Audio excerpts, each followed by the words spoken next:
दोस्तों अब आज हम जानेंगे आरबीआई की मॉनेटरी पॉलिसी रेट्स के बारे में। जैसे कि repo rate, reverse repo rate, standing deposit facility, marginal standing facility, bank rate and कुछ रिजर्व रेशियो रिक्वायरमेंट्स के बारे में, जैसे कि cash reserve ratio and statutory liquidity ratio. तो आइए हम वन बाय वन सबको समझते हैं। रेपो रेट क्या होती है? सिंपल वर्ड्स में रेपो रेट वो रेट है जिस पर reserve bank of India other banks को शॉर्ट टर्म के लिए लोन देता है। तो ये बहुत ही सिंपल चीज़ है। बैंक्स शॉर्ट टर्म रिक्वायरमेंट के लिए आरबीआई से जो लोन लेते हैं, वो जिस रेट पे लेते हैं उस रेट को कहते हैं रेपो रेट। अब ये लोन लेने का मैकेनिज्म क्या होता है? मैकेनिज्म ये होता है कि बैंक्स के पास ऑलरेडी गवर्नमेंट की सिक्योरिटीज़ होती हैं। तो आरबीआई क्या करता है? बैंक से वो गवर्नमेंट सिक्योरिटीज़ को खरीदता है। जब बैंक से वो गवर्नमेंट सिक्योरिटीज खरीदेगा तो उसके बदले में आरबीआई पैसा पे करेगा बैंक्स को। तो बैंक्स के पास लिक्विडिटी बढ़ेगी और उस लिक्विडिटी को वो यूज़ करेंगे फर्दर लोन देने के लिए। अब ये क्या है? शॉर्ट टर्म ऑपरेशन है, 7 days, 14 days and 20 days etcetera के लिए। अब रेपो रेट, इसका पर्पज क्या है और जो reserve bank of India action लेता है, जो ट्वीक्स करता है रेपो रेट के अंदर, वो क्यों करता है, वो हम समझने की कोशिश करेंगे यहाँ पे। रेपो रेट टच करने के पीछे मेन रीज़न रहता है आपको इकोनॉमी के अंदर मनी सप्लाई को कैसे कंट्रोल करना है। इकोनॉमी में मनी सप्लाई को आपको बढ़ाना है या कम करना है। अब देखिए, मनी सप्लाई को बढ़ाना कब रहेगा? बढ़ाना तब रहेगा जब मान लीजिए इकोनॉमी में डिमांड को पुश करना हो, इकोनॉमी को पुश करना हो, ग्रोथ को पुश करना हो। तो ग्रोथ को मान लीजिए अगर पुश करना है तो आरबीआई चाहेगा कि ज़्यादा से ज़्यादा बैंक्स लोन दे पाए और जिसकी वजह से डिमांड को पुश मिले और सब कुछ जीडीपी वगैरह आगे बढ़े। इसके लिए क्या करना होगा? इसके लिए आपको लोन को सस्ता करना पड़ेगा। लोन सस्ता लोगे तो लोग अट्रैक्ट होंगे, ज़्यादा कंजम्पशन करेंगे, ज़्यादा प्रोडक्शन करेंगे। अब लोन सस्ता करने के लिए आपको रेपो रेट कम करना पड़ेगा। मान लीजिए बैंक ने रेपो रेट 4% थी, उसको कम करके 3.5% कर दिया। तो अब जो शॉर्ट टर्म बोरोइंग्स है, बैंक्स जो आरबीआई से लेंगे उनको सस्ते रेट पे लोन मिलेगा। सस्ते रेट में लोन मिलेगा तो जब बैंक्स फर्दर लेंडिंग करेंगे तो वो भी कम रेट पे कर पाएंगे। कम रेट पे करेंगे तो डिमांड बढ़ेगी और इकोनॉमी में मनी सप्लाई बढ़ेगी क्योंकि लोन ज़्यादा दे पाएंगे कम रेट के ऊपर। इसी का हम रिवर्स देखते हैं कि मान लीजिए इकोनॉमी में मनी सप्लाई को कम करना है। अब मनी सप्लाई को कम कब करना है? जब इन्फ्लेशन ज़्यादा होती है तब। इन्फ्लेशन जनरली ज़्यादा कब होती है? मान लीजिए डिमांड ज़्यादा है, सप्लाई कम है, तो इन्फ्लेशन ज़्यादा हो जाती है। अब इन्फ्लेशन को कंट्रोल करना है तो इकोनॉमी में मनी सप्लाई कम करना है। मनी सप्लाई कम करेंगे तो डिमांड कम हो जाएगी, डिमांड कम होगी तो इन्फ्लेशन कम होगी। तो ये हमारा जो प्रेजेंट केस चल रहा है वो इन्फ्लेशन से रिलेटेड है। अब इन्फ्लेशन कुछ टाइम से ज़्यादा हाई चल रही है, तो आरबीआई क्या एक्शन ले सकता है? आरबीआई बोलेगा कि भाई मैं रेपो रेट को बढ़ा देता हूँ। रेपो रेट को बढ़ा दूंगा तो मैं जो लोन बैंक्स को दे रहा हूँ वो महंगा होगा और बैंक्स इन टर्न जो इकोनॉमी के अंदर लेंडिंग करेंगे वो हायर रेट पे होगा। हायर रेट पे होगा तो लोन कम लुक्रेटिव लगेगा, ज़्यादा इंटरेस्ट पे करना पड़ेगा। तो लोन की डिमांड कम होगी तो कंजम्पशन कम होगा, कंजम्पशन कम होगा तो एक तरह से इन्फ्लेशन भी कंट्रोल में आएगी। तो अब हम देखते हैं कि पिछले रिसेंट 5-4 महीनों में आरबीआई ने क्या एक्शन लिए हैं, क्यों लिए हैं, उनका क्या इम्प्लीकेशन रह सकता है। देखिए, 8 अप्रैल 2020 को रेपो रेट था 4%। 4 मई 2020 को रेपो रेट बढ़ा के किया गया 4.4%। 8 जून को किया गया 4.9% और 5 अगस्त को किया गया 5.4%। मतलब 8 अप्रैल 22 से लेकर 5 अगस्त 22 तक आरबीआई ने रेपो रेट को 4% से 5.4% तक कर दिया, जो कि 1.4% का इंक्रीज है। अब आरबीआई ने ये इंक्रीज क्यों किया होगा? क्योंकि हमें ऑलरेडी पता है कि इस पीरियड में इन्फ्लेशन काफ़ी बढ़ी हुई है। इन्फ्लेशन क्यों बढ़ी हुई है? मेनली क्रूड महंगा है, रशिया यूक्रेन वॉर चल रहा है, तो जिस वजह से अब जब इन्फ्लेशन बढ़ रही है तो आरबीआई का एक्शन हमने देखा कि RBI slowly slowly repo rate बढ़ा करके इन्फ्लेशन को कंट्रोल में लाने की कोशिश कर रहा है, जिसमें कुछ हद तक ये सक्सेसफुल भी रहा है। ठीक है, अब हम देखते हैं कोरोना टाइम पीरियड में क्या हुआ होगा। कोरोना टाइम पीरियड में कोरोना आने की वजह से डिमांड कम हो गई। डिमांड कम हो गई तो आरबीआई चाहेगा कि मैं डिमांड को पुश करूँ तो एक सस्ता लोन दूँ। सस्ता लोन देने के लिए वो क्या करेगा? रेपो रेट को कम करेगा। तो यहाँ पे देखिए 27 मार्च 2020 को जब कोरोना आया था, लॉकडाउन लगे 2-3 दिन ही हुए थे, तब तक रेपो रेट था 4.4%। अब 22 मई 2020 को आरबीआई ने क्या किया, रेपो रेट को 40 बेसिस पॉइंट मतलब 0.40% से कम करके 4% पे लेके गया ताकि डिमांड पुश हो सके। तो इस तरह हमें समझ में आता है कि आरबीआई ने ये एक्शन क्यों लिए होंगे, या फिर हम तो कुछ हद तक एंटिसिपेट भी कर सकते हैं कि इकोनॉमी में महंगाई चल रही है तो इन्फ्लेशन को कंट्रोल में लाना है या ग्रोथ को पुश करना है, तो आरबीआई उसके अकॉर्डिंग ही डिसीजन लेगी। ओके, अब हम बात करेंगे आरआरआर की। ये राइज रोर एंड रिवोल्ट नहीं है, यह है reverse repo rate. Reverse repo rate का एकदम अपोजिट है। जिस तरह से बैंक्स आपको लेंड करते हैं एक सर्टेन रेट पे और बैंक आपका डिपॉजिट एक्सेप्ट करते हैं सर्टेन अदर रेट पे, उसी तरह reserve bank of India banks को लोन देता है रेपो रेट पे, and reserve bank of India bank से उनका पैसा, उनका डिपॉजिट एक्सेप्ट करता है रिवर्स रेपो रेट पे। मतलब रिवर्स रेपो रेट वो है जिसके ऊपर बैंक्स अपना पैसा रिजर्व बैंक ऑफ इंडिया के पास जमा करा सकते हैं। अब हम देखेंगे कि जो आरबीआई के एक्शंस आते हैं वो रिवर्स रेपो रेट पर किस तरह से आते हैं और किस वजह से आते हैं और इनका इम्पैक्ट क्या हो सकता है। तो मान लीजिए अभी करंट सिचुएशन जैसे इन्फ्लेशन, तो इन्फ्लेशन में क्या करना रहेगा, आपको मनी की सप्लाई कम करनी है। मनी की सप्लाई कम करनी है तो reserve bank of India RRR के साथ क्या करेगा, आरआर को बढ़ाएगा या कम करेगा, बढ़ाएगा। क्योंकि आरआरआर बढ़ाने से जो banks reserve bank of India के पास जिस रेट ऑफ इंटरेस्ट पे पैसा जमा करा सकते हैं वो रेट इंक्रीज हो जाएगी। इंक्रीज हो जाएगी तो बैंक्स के लिए लुक्रेटिव हो जाएगा कि आरबीआई उन्हें ज़्यादा ब्याज दे रहा है उनके डिपॉजिट्स के ऊपर। तो जब बैंक्स आरबीआई के पास अपना पैसा जमा कराते हैं तो उनके पास जो एक्सेस सरप्लस है, जो लेंडिंग का है, वो कम हो जाएगा।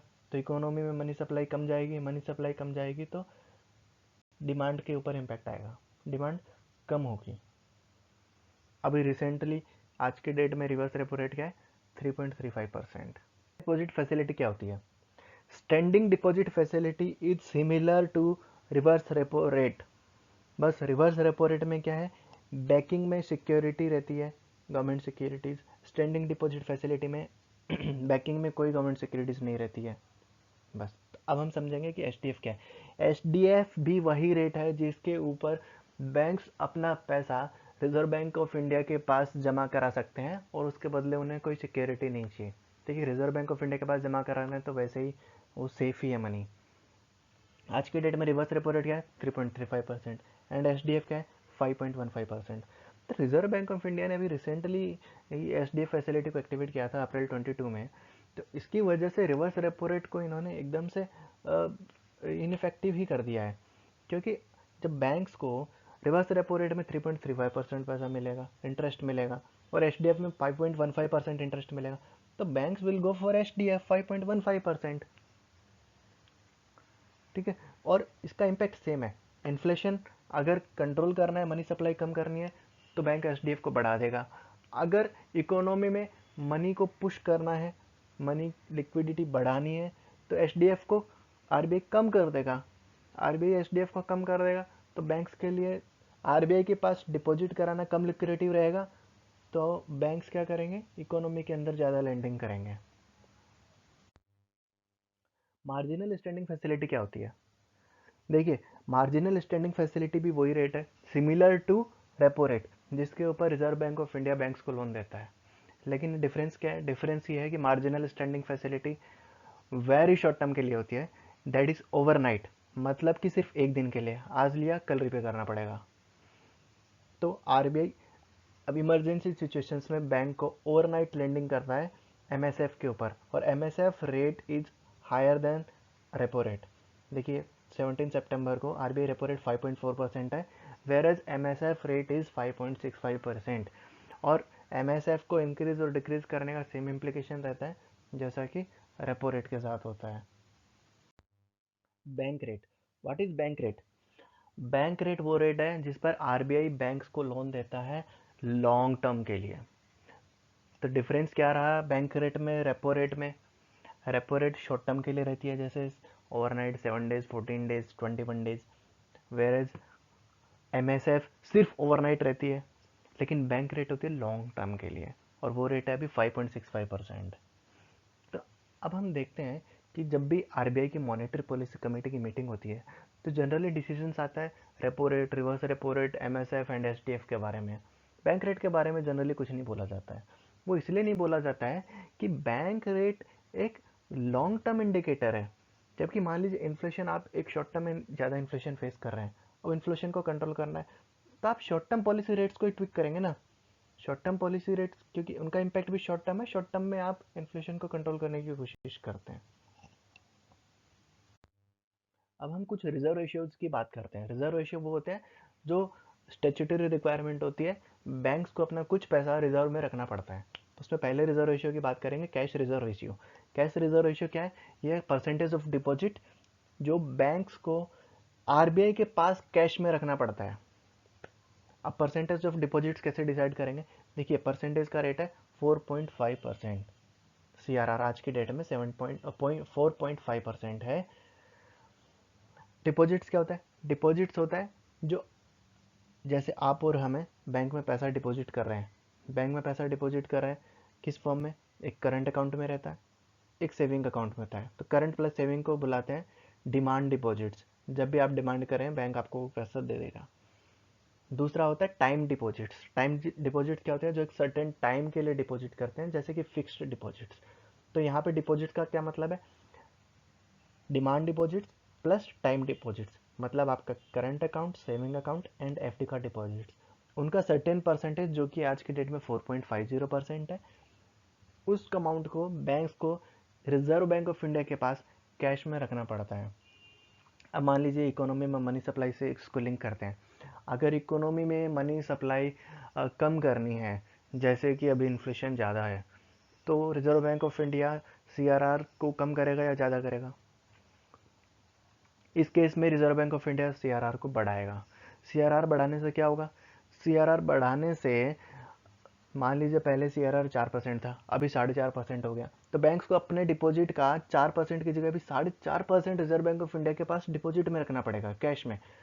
तो जो सरप्लस है बैंक्स के पास, जो उसको लैंड करना है, वो कम हो जाएगा टू दैट एक्सटेंट ऑफ 0.5%।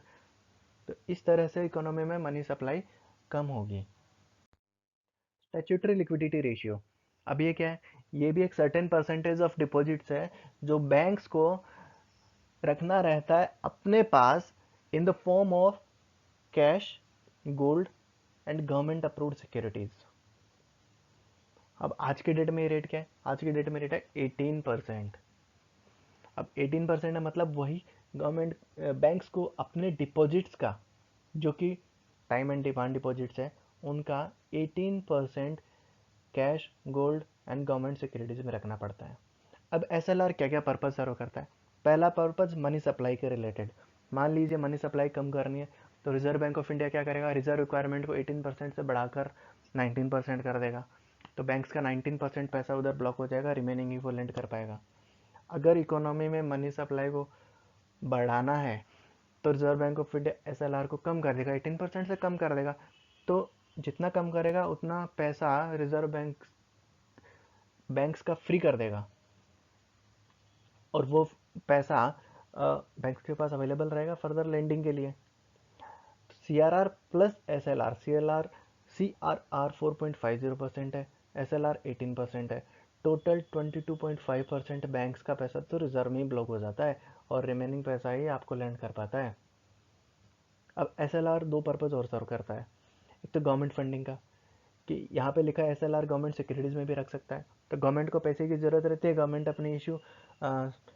अपनी सिक्योरिटीज इशू करता है, बैंक्स वो सिक्योरिटीज़ को बाय कर लेते हैं, तो गवर्नमेंट के पास भी पैसा चला जाता है, और बैंक्स को जो स्टेचुटरी रिजर्व रिक्वायरमेंट है वो भी फुलफिल हो जाता है। अब तीसरा पर्पज़ क्या है? तीसरा purpose C R R and S L R का ये है, नो ओवर लैंडिंग। अब ये क्या है? मान लीजिए आपने 100 रुपीज़ बैंक में जमा कराए हैं, और बैंक ने पूरे के पूरे 100 रुपीज़ लैंड कर दिए। अब वो 100 रुपीज़ में से कुछ पैसा डूब गया, तो बैंक आपको अपना का पैसा कहाँ से रिटर्न करेगा? उसी तरह अब क्या करता है रिजर्व बैंक? इंश्योर करता है कि नहीं नहीं, तो आप है ना, 100 रुपीज़ आपके पास आया है डिपॉजिट्स में, आप उसका 18% या 22.5% तो आप रिजर्व में रखो, आप बाकी पैसा ही लैंड करो। तो इससे क्या है, पब्लिक के पैसे की भी सेफ्टी होती है, रिस्क मिनिमाइज होता है। तो ये था आज का हमारा topic, repo rates, policy rates के ऊपर एंड रिजर्व रिक्वायरमेंट्स के ऊपर। तो अगर आपको यह वीडियो अच्छा लगा तो प्लीज़ आप लाइक, शेयर एंड सब्सक्राइब ज़रूर कीजिए। हम अब मिलेंगे नेक्स्ट वीडियो में नए टॉपिक्स के साथ। Thank you.